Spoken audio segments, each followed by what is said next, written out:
Gelecek istasyon stadyum.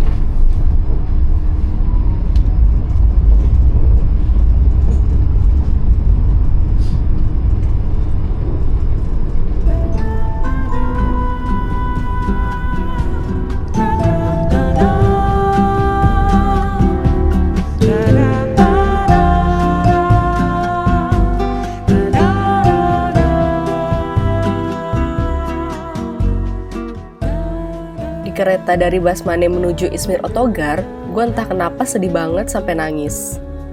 Gara-gara pas sarapan ada kejadian lucu sama si bapak-bapak di Merkez Hotel. Gue kan gak tahu cara makan sarapannya gimana. Gue tuh makan olive sama cheese-nya sendiri-sendiri gitu. Padahal si bapak tuh udah nyempetin buat beli roti dulu buat gue. Terus akhirnya dia bikinin gue sandwich. Kita duduk makan sarapan bareng, ngejokes bareng, sampai ngetawain manajer hotel juga. Walaupun kita ngobrolnya pakai Google Translate, pas gue pamitan harus pergi ngejar bis, gue sedih banget karena kita nggak akan pernah sarapan bareng lagi. Kayak gue nggak akan balik ke Izmir lagi. Terus gue sedih banget, kayak ya ampun sentimental banget ya gue.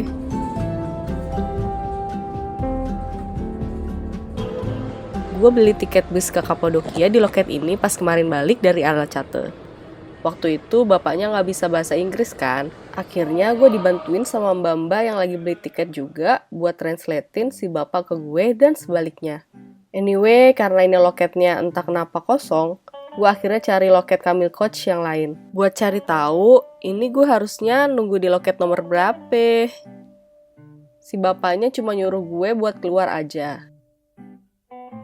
Pas gue lihat, oh iya, emang peron yang di tiket gue itu semuanya satu baris. Jadi ya, gue bisa nunggu di mana aja. Yang penting di sekitar peron itu. Gue sebenarnya kebelet pipis, cuma karena takut ketinggalan bis, akhirnya gue tahan sampai di perjalanan. Di bis Kamil Coach ini, kita bakal dapat snack sama minum yang bisa kita pilih sendiri. Lumayan buat ganjel perut. Pas akhirnya kita istirahat di suatu rest area, gue sempetin pipis dulu. Bayarnya 15 lira. Dan ketemu juga nih gue WC jongkok yang masih dipakai di mana-mana di Turki. Namanya juga WC terminal ya, jadi emang agak bau dan kotor. But it's okay. Lagi-lagi ngingetin sama Indonesia. Dan kayak experience naik bis di Indo, kita juga di sini didorong buat makan. Jadi gue beli sup lentil aja yang paling murah. Untungnya bis Kamil Coach yang gue naikin ini kacanya tuh gede dan bersih banget, kinclong. Jadi mata gue bener-bener dimanjain sama landscape Turki. Gue tuh emang dari kecil suka sama road trip ya, jadi ini semacam dream come true juga. Mungkin pas summer bukit-bukit ini tuh ijo ya, tapi gue lebih suka yang kering kayak gini lagi. Gue tuh inget ya, gue pernah ditanyain sama teman gue, kenapa ultimate travel destination gue itu Atacama Desert. Terus jawaban gue adalah, karena gue suka kekosongan tanpa batas.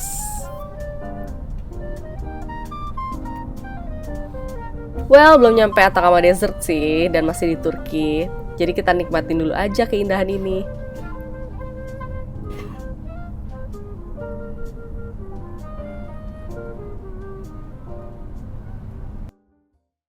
Setelah melawan kepegelan pantat selama 12 jam lebih, akhirnya gue sampai juga nih di Göreme.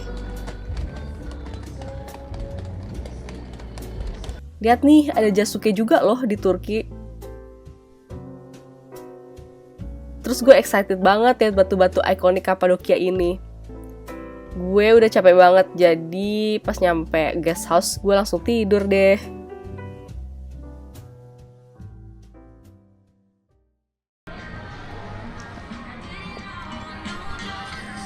Selamat pagi dari Kapadokia.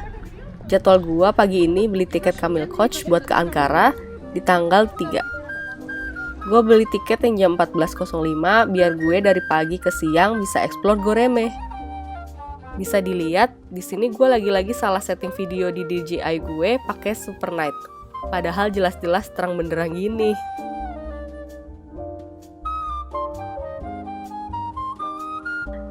Ini dia booth tiket Camil Coach di Goreme. Gue beli tiket ke Ankara senilai 400 lira. Gue suka banget by the way sama booth Camil Coach ini. Karena bentuknya cute. Dipajang juga map kota-kota tujuan mereka. Emang perusahaan bis ini kenamaan deh di Turki.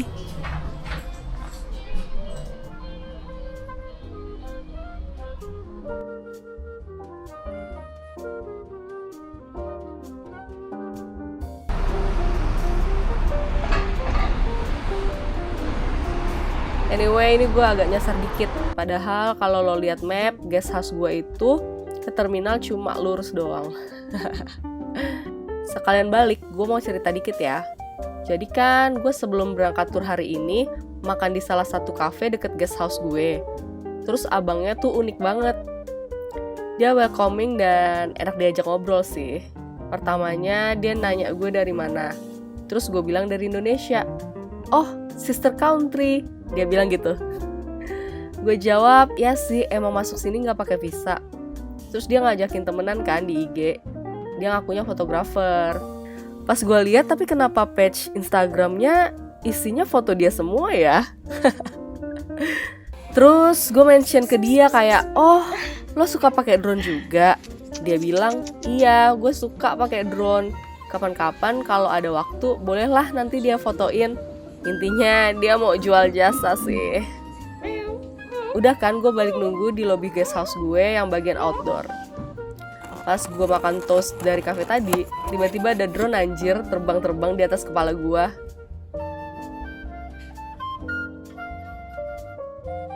Gue nungguin di lobby lumayan lama.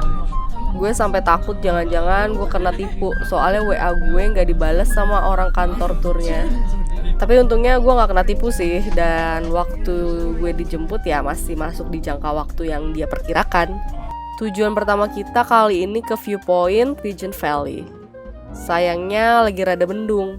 Gue tanya sama Mbak Eda, tour guide kita, kalau jalan di bawah menelusuri valley-nya boleh gak sih?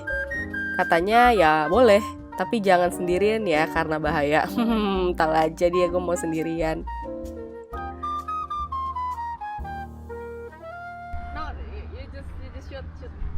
Oke. Terus di sini gue ketemu mas-mas yang minta tolong foto. Abis basa-basi busuk pakai bahasa Inggris. Gak taunya kita berdua orang Indonesia.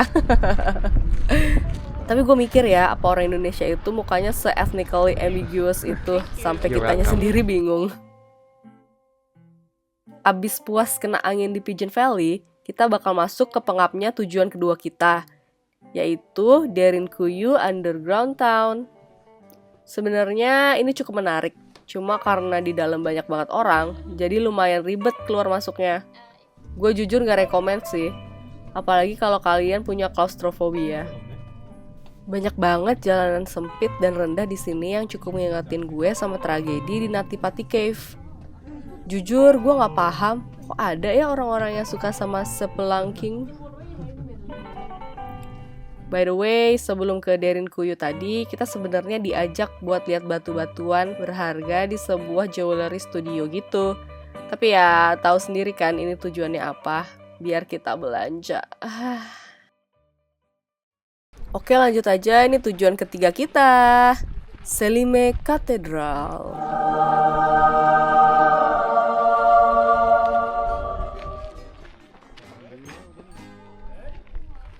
Sebenarnya ini lebih ke kayak komplek kastil gitu sih.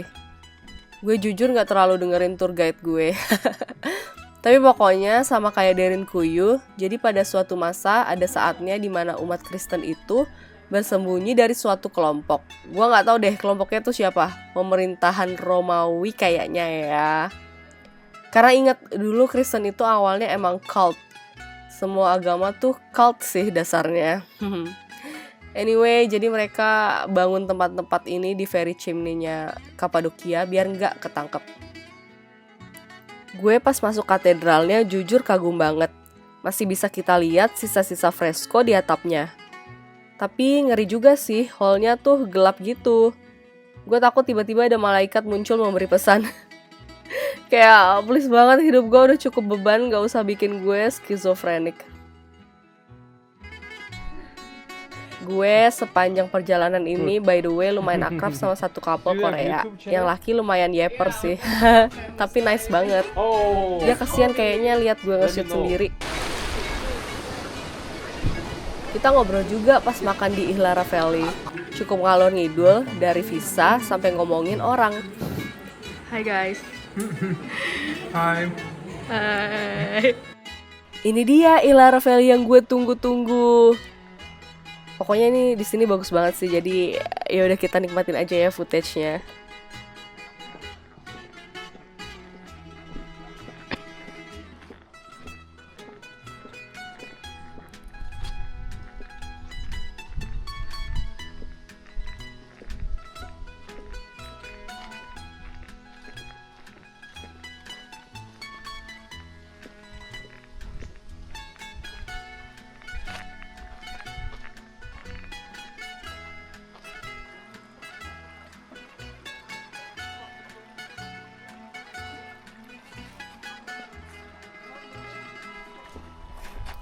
Gue sedih sih, cuma explore bentar banget. Ini aja gue udah kena miss call Mbak Eda 3 kali buat nyuruh gue balik ke rombongan.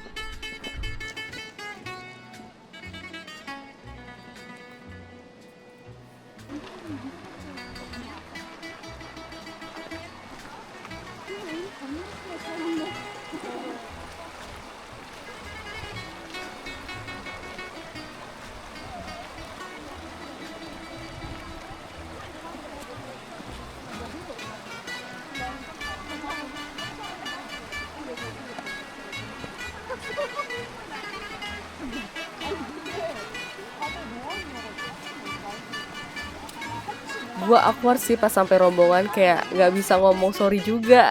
Sorry. Balik lagi ke Goreme, gue udah nggak nafsu sih makan makanan Turki.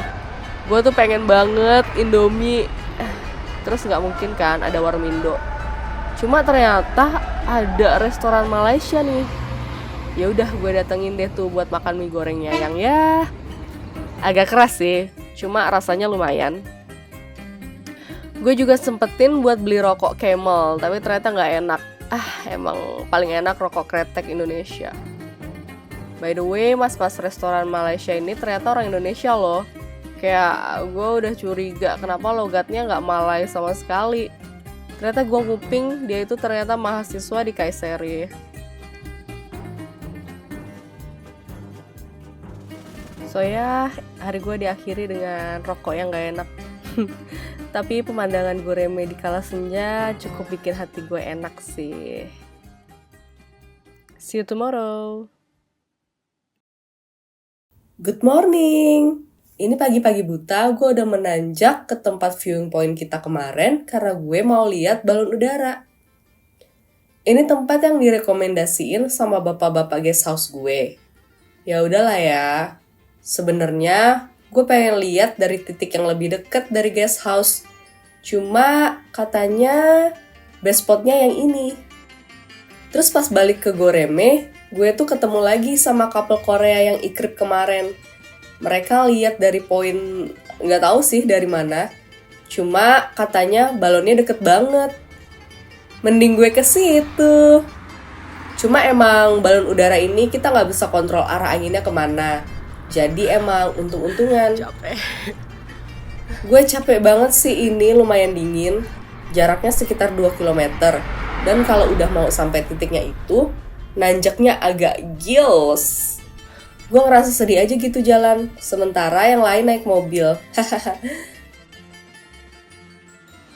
Tapi gak apa-apa. 2 km itu sebenarnya gak ada apa-apanya kalau gak nanjak. Di sini tuh masih kelihatan bintangnya clear banget. Cuma kalau di kamera nggak gitu kelihatan ya.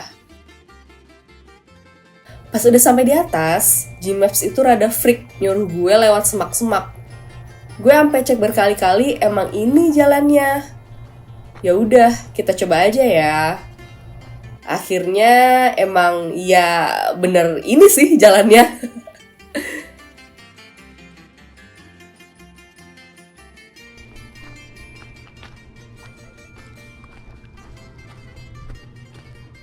Ternyata udah banyak orang yang nungguin juga di beberapa titik buat nonton balon udara. Ada satu bapak-bapak pendiam, kayaknya dia orang Jepang deh. Dia tuh sekamar sama gue di guest house. Tapi karena kami sama-sama ansos, jadinya ya udah diem-dieman aja deh.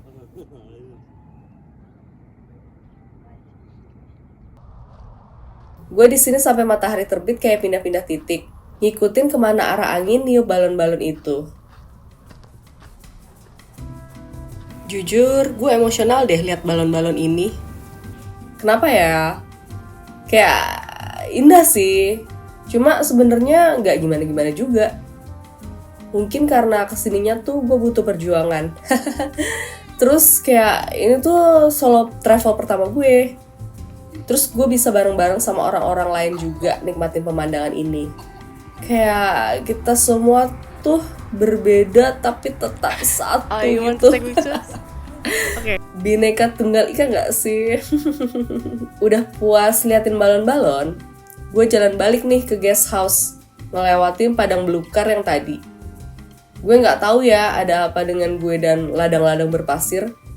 Kayak pas di Jogja, gue berasa kayak 3 orang majus. Nah, ini beneran deh gue jadi orang majus.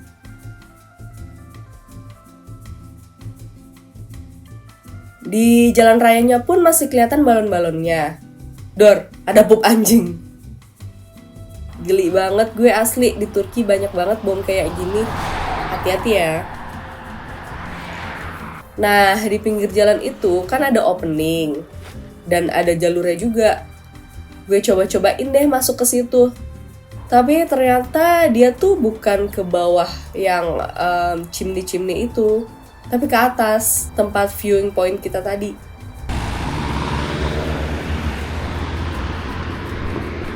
Dari jalan raya, gue turun lagi deh ke bawah. Nah, ada opening lagi nih. Gue telusurin aja kan. Ujung-ujungnya sampai properti orang. Terus ada anjing galak lagi. Gue digonggongin. Terus langsung balik arah deh gue. Pas gue udah jalan rada jauhan, gue nengok ke belakang. Si anjingnya keluar dari pagar lagi. Di sini gue agak panik ya, cuma gue sok tenang aja. Karena lapar, pas balik ke guest house, gue sarapan lentil soup dulu seharga 110 lira. Rasanya ya gitu aja lah ya. Cuma ya udah karena gue lapar, gue makan aja deh. Kelar makan, gue tidur-tiduran bentar. Abis itu lanjut lagi keliling-keliling Goreme. Gue jalan ke viewpoint yang awalnya pengen gue datengin buat lihat balon.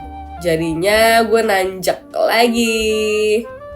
Dan tatanan batunya lebih keren deh dari yang tadi pagi. Gue rasa balonnya juga kelihatan lebih deket dari sini deh. Emang tuh bapak-bapak guest house gue nyebelin.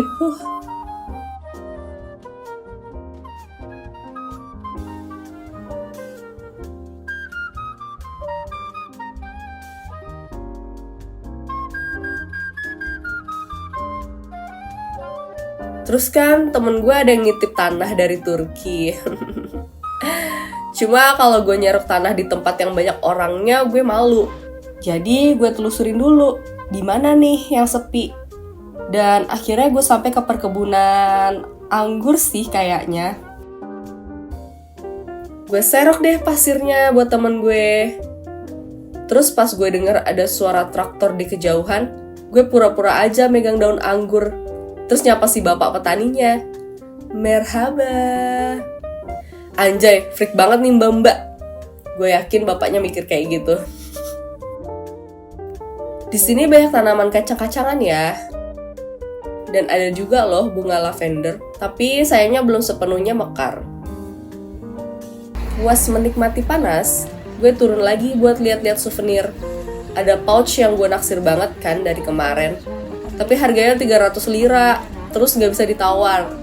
Akhirnya gue jalan ke toko lain dan ketemu toko yang cukup berantakan ini. Tapi di sini gue dapet pouch yang sama-sama bercorak Evil Eye dan harganya cukup 150 lira aja. Gue tawar lagi sih sebenarnya. Cuma abis itu bapak-bapaknya marah-marah. Katanya di toko lain tuh 200 lira loh. Buat lunch kan gue semakin kehabisan cash nih.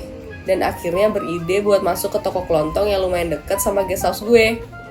Dan tebak, ini gue nemu apa? Indomie guys, Indomie dalam bentuk pop mie. Harganya itu 35 lira. Ini gue cobain yang rasa beef, cuma menurut gue rasanya kayak pop mie ayam aja sih. Tapi patut dicoba kalau kalian kangen sama Indomie. Udah kenyang, gue santai dulu di balkon guest house gue karena sebentar lagi gue bakal ninggalin Kapadokia. By the way, gue belum bilang ya, gue stay di Mixdorm-nya Homestay Cave Hostel. Semalamnya sekitar 750 lira. Best deal sih buat daerah Kapadokia, soalnya di sini tuh pricey banget.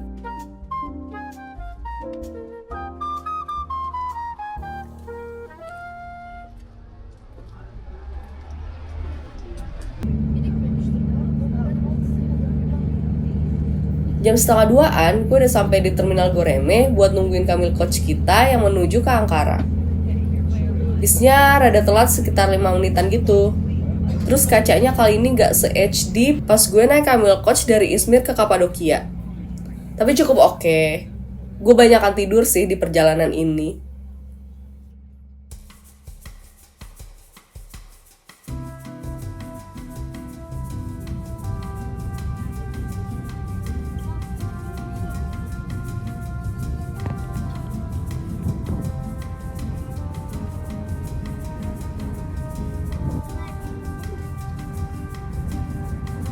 Gue sampai di Terminal Ankara tuh jam 18.39, dan ini terminalnya. Lebih bersih dikit lah dari terminalnya Izmir. Dari terminal gue nyambung metro buat ke pusat kota. Terus pas gue nyampe di stasiun kedatangan gue bingung kan nyari pintu keluarnya di mana. Terus gue nggak sengaja nemu toko buku yang gede banget ini. Gue akan nyesel sampai pulang karena gue nggak beli aja Stephen Zweig di sini karena lagi diskon. Anyway, Gmaps nyesatin gue banget dan gue udah nungguin bis di satu halte. Terus ternyata salah arah. Untung aja gue ngeh. Pas bingung antri bis, ada lip filler Angel bantuin gue. Kulitnya glowing banget sampai nyala di gelapnya malam. Gue rada starstruck juga sih sama mas ini. Sesampainya di hotel, gue sempetin ke Lokanta deket situ buat makan.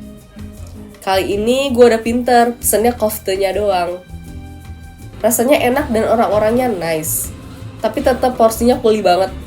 Dan emang makanan Turki tuh kurang MSG kali ya, atau rempah-rempah. Jadi walaupun enak, gue bosen gitu setelah beberapa suap. Kayak bahkan cabenya aja gak pedes. Rasanya kayak paprika aja gitu. Pas balik ke hotel, nonton MasterChef Turki yang lagi bikin kebab. Kayak anjir Turki banget nih. Tapi jujur gue udah bisa nebak sih rasanya gimana. Selamat pagi dari Ankara.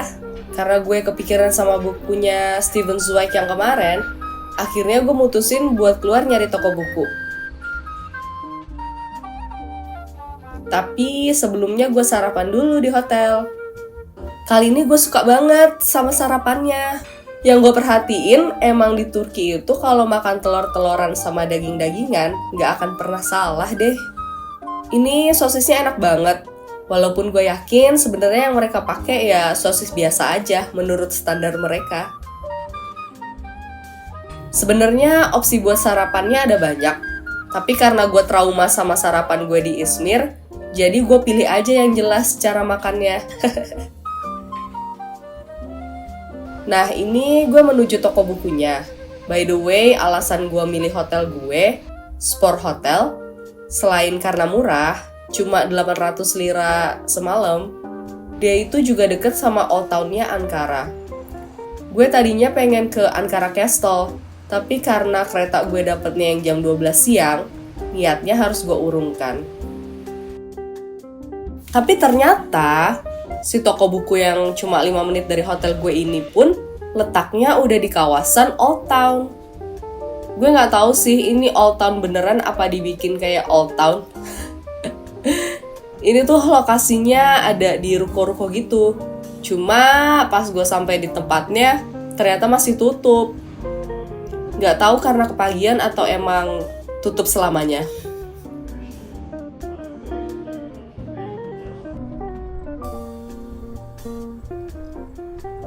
Akhirnya gue muter-muter kawasan situ aja deh. Ini ada Tugu Buku ya. Emang gue perhatiin di Ankara banyak banget toko buku. Ternyata emang bagian dari kultur kota ini kayaknya.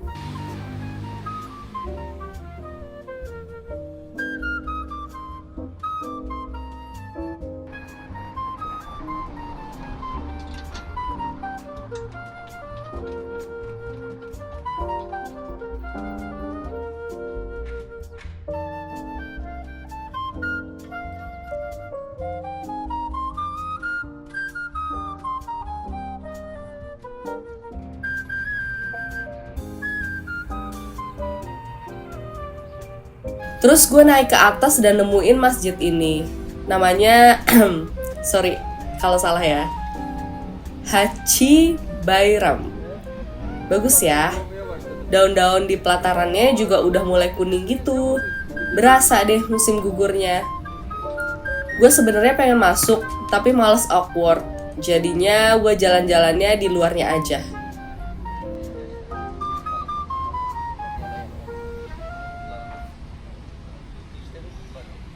Dan ternyata di belakang masjid itu, lihat deh, ada reruntuhan Temple of Augustus. Walaupun ini reruntuhannya udah beneran puing-puing gak jelas, tapi gue tetap senang. Soalnya kayak, ini tuh gue gak nyari-nyari loh, cuma kayak jodoh aja ketemu sendiri. Jadi kenapa kuil ini bisa ada? Singkat cerita, dulu orang-orang kalau fangirling sama Emperor tuh mujanya udah kayak Tuhan aja. Sama lah ya kalau sekarang banyak yang beragama K-pop, cuma kalian gak sampai bangun kuil kan? Paling altar pemujaan aja ya di kamar. Hehehe.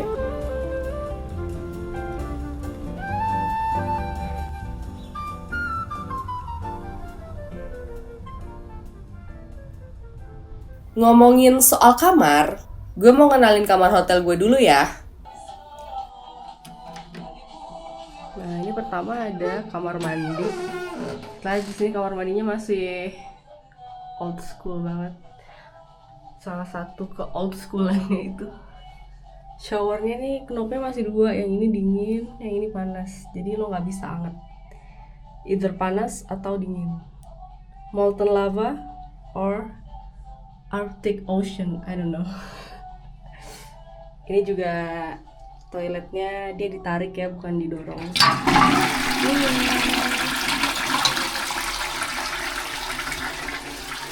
Nah ini wastafelnya gue suka sih, bentuknya kayak agak-agak Roman column gitu, kayak Doric. Roman atau Greek ya? Greek sih, Greek column. Atau mungkin maksudnya pearl. Nah ini gue ngomong sendirian. Udah oke, ini kamar mandinya sekarang kita lihat. Ada arch. Terus anjing.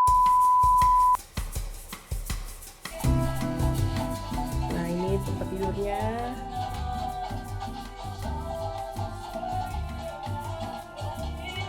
Ada AC juga yang bisa dingin, bisa hangat. Nah ini meja riasnya.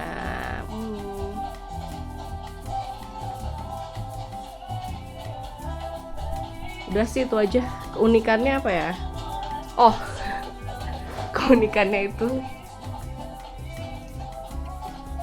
pintu ini tuh nggak bisa dikunci. Ya, gimana ya caranya ya? Gue nggak tahu lagi. Nah, salah satu keamanannya cuma pakai ini doang nih. Tapi ini aja, apa namanya, kayak buat narik-nariknya tuh udah nggak ada. Jadi tinggal seonggok sebatang besi doang nih untuk melindungi kita.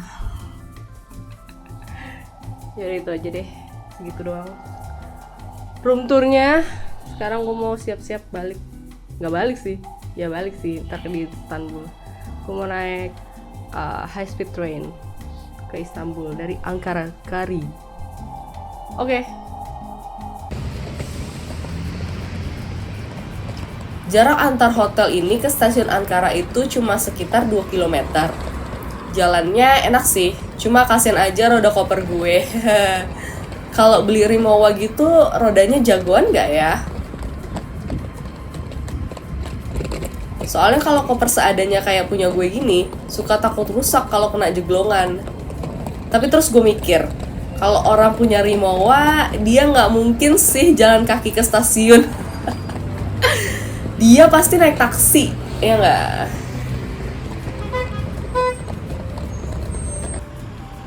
Akhirnya sampai juga di Ankara Station. Cukup cantik kayak stasiun kota ya vibes-nya. Rada-rada art deco gitu. Ini kita mau masuk ke terminal keberangkatan high speed train-nya. Cukup seperti bandara ya.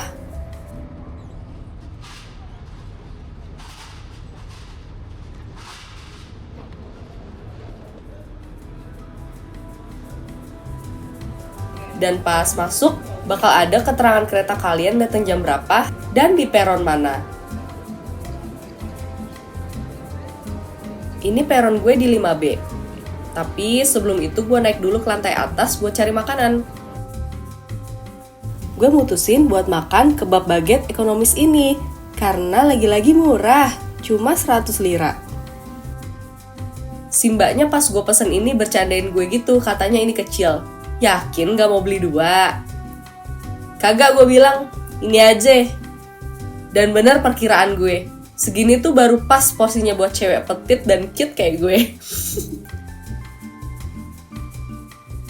By the way, ini di lantai atas bentukannya lebih mirip kayak airport lagi. Terus suka ada burung-burung masuk.